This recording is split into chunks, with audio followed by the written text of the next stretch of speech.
Syederalun belakangan ini media sosial diramaikan dengan sebuah unggahan soal modus penipuan berkedok kurir paket. Modus baru penipuan yang mengatasnamakan kurir paket itu dilakukan via pesan WhatsApp. Dalam tangkapan layar pesan WhatsApp yang beredar di media sosial Instagram, pengirim yang mengatasnamakan kurir paket dari salah satu ekspedisi itu awalnya menghubungi korban dengan berpura-pura mengonfirmasi paket yang akan dikirim.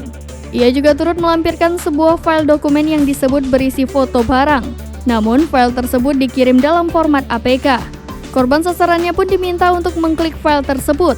Sementara itu, di dalam unggahan lainnya di Twitter, modus penipuan yang sama juga dilakukan melalui pesan di platform WhatsApp.